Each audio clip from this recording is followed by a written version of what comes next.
Jujutsu Kaisen के chapter 240 Utah, हकारी, मेमे और angel आपस में कुछ डिस्कस कर रहे होते हैं और ये डिस्कशन गोजो वर्सेस सुकुना के टाइम का है, मतलब है फ्लैशबैक, जहाँ ये लोग आपस में डिस्कस कर रहे होते हैं कि क्या हम केंजाकू पे हमला करें जब गोजो वर्सेस सुकुना की फाइट ऑनगोइंग थी, और व्हाट इफ गोजो हार जाता है तो इसके बाद केंजाकू बाकी बचे हुए कलिंग मेंबर्स को मारने निकल जाएगा। और हम पिछले चैप्टर्स में ये सब देख चुके हैं जहाँ केंजाकू हाजिर होकर टकावा से लड़ रहा होता है। और अब इनकी बात ध्यान से सुनना, ये 2 चैप्टर्स की आई हुई कल की एंजल कि अगर गोजो सातोरू हार जाए तो इसके बाद हमें सुकुना से लड़ना होगा, और अगर हमने सुकुना को हरा दिया तो उस टाइम हमारी हालत कुछ ज्यादा अच्छी नहीं होगी, हम सब मौत के दरवाजे पे होंगे, फिर हमें केंजाकू से भी तो लड़ना होगा। अभी कल की आई हुई एंजल अपनी बड़ाई कर रही है ये कहकर कि सुकुना को हम हरा सकते हैं, या फिर अपनी बुराई कर रही है कि हमारी हालत कुछ ज्यादा अच्छी नहीं होगी। गोजो इस सदी का बेस्ट सॉर्सरर अगर सुकुना की मेग्यूमी वाले वर्जन के सामने नहीं टिक पाया तो अब तो वहाँ साक्षात खुद रियल सुकुना है। सच में ये सोचना है कि अगर तुम सुकुना के सामने टिक सकते हो गोजो के अलावा,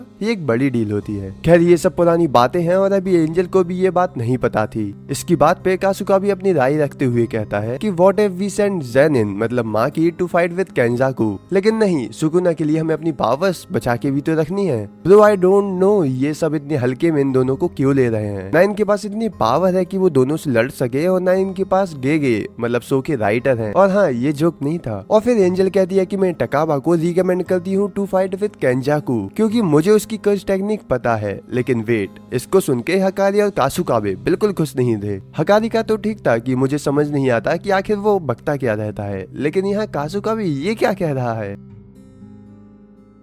इसके बाद एंजल कहती है कि मुझे उसकी कर्ज टेक्निक पता है, लेकिन तुम लोग किसी को, इवन टकाबा को भी ये नहीं बताना क्योंकि इसका उस पे नेगेटिव इम्पैक्ट भी हो सकता है। हाँ, हमें टकाबा की टेक्निक का कोई आइडिया नहीं मिलता यहाँ पे, लेकिन लगता है कि हकारी और बाकी के लोगों को ये टेक्निक अच्छी लगी। और फिर हम केंजाकू वर्सेस टकाबा की फाइट देखते हैं जहाँ केंजाकू टकाबा पे अपनी कर्सेस का इस्तेमाल करता है, लेकिन वो क्या देखता है कि टकाबा पे कोई असर ही नहीं हो रहा। शायद ये बात केंजाकू को भी पता होती है कि मेरी कर्ज टेक्निक का इस पर बिल्कुल भी इस्तेमाल नहीं होगा, शायद वो इस सब को रिजेक्ट कर देता है। फिर एक फनी सीन देखने को मिलता है, शायद टकाबा कुछ इम्पॉसिबल भी कर सकता है। वो केंजाकू को एक अमेरिकन बंडाना और एक गॉगल्स पहना देता है। ये करते हुए टकाबा केंजाकू से कहता है कि तुम्हें तो एक बच्चा भी हरा सकता है। इससे हमें ये पता चलता है कि शायद टकाबा को ऐसा कहा गया हो कि केंजाकू एक नंबर का नूब सॉर्सरर है तो तुम ही उसे हरा दो, और इस बात को टकाबा ने सीरियसली ले लिया हो। केंजाकू सोचता है कि टकाबा की एबिलिटी शायद उसकी इमेजिनेशन टू रियलिटी में तब्दील करना हो। इसके सामने मेरा 1000 ऑफ इयर्स का नॉलेज इसके सामने मीनिंगलेस हो गया है।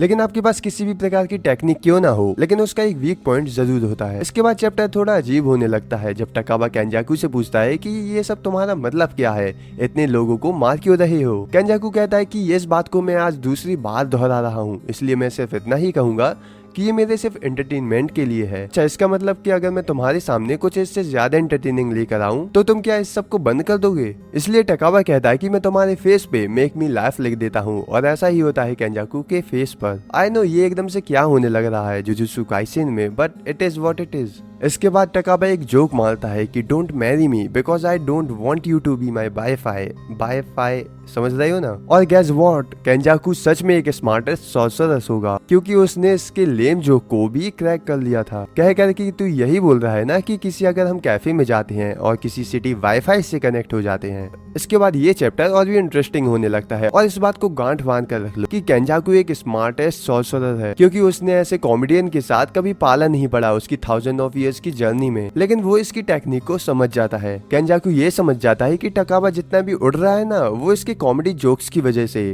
तो फिर केंजाकू इसका मोरल, इसका कॉन्फिडेंस डाउन करने लगता है, ये कहकर कि तुम अपने जोक्स को पॉलिश क्यों नहीं करते, तुम्हारे साथ जोक्स की बैटल करना बिल्कुल भी मजा नहीं है। एंड गेस व्हाट, ये उसका कॉन्फिडेंस इन रियल डाउन कर देता है और केंजाकू उस पर अटैक करने में सफल हो जाता है। इसके बाद काफी दूर गिरने पर टकाबा केंजाकू से कहता है कि मेरे जोक्स तुम्हें फनी नहीं लग रहे हो, लेकिन इसका मतलब ये नहीं कि वो बाकी के लोगों को भी फनी नहीं लगेंगे। इसके बाद दोनों if you laugh if you lose खेलने लगते हैं इन रियल, जिसके बाद टकाबा एक फनी सा फेस बनाता है और केंजाकू बेस्ट स्मार्टेस्ट सॉर्सरर्स इससे भी फनी फेस बनाता है जो मैंने कभी एक्सपेक्ट नहीं किया था। जिसके बाद मेरी रिस्पेक्ट केंजाकू के लिए और भी बढ़ गई क्योंकि वो जानता है कि किसको किस प्रकार से हराना होता है और इसके लिए वो कुछ भी करने को तैयार होता है। इसके बाद टकाबा अपने आप को इनकरेज करते हुए कहता है कि अपने आप को हिम्मत देते हुए कहता है कि मैं उससे कई ज्यादा फनी हूँ।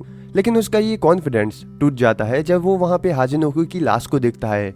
वो उस समय एकदम सीरियस हो जाता है, वो अपनी एग्जिस्टेंस पे सवाल उठाने लगता है। इसके बाद केंजाकू वहाँ पर आता है और कहता है कि क्या हुआ, हंसो, अरे तुम तो एक कॉमेडियन हो ना, तुम्हारे साथ कॉमेडी करना बिल्कुल भी फन नहीं है, और अगर हम इस पे नहीं हंस सकते तो ऑडियंस क्या ही हंसेगी। और यहाँ पे चैप्टर खत्म हो जाता है। ओके, अगर आपको वीडियो और चैप्टर अच्छा लगा हो तो प्लीज इस चैनल को सब्सक्राइब कर देना। अगर आपकी कुछ भी राय हो तो प्लीज कॉमेंट कर देना। मिलता हूँ मैं आपको नेक्स्ट वीडियो में। Bye bye.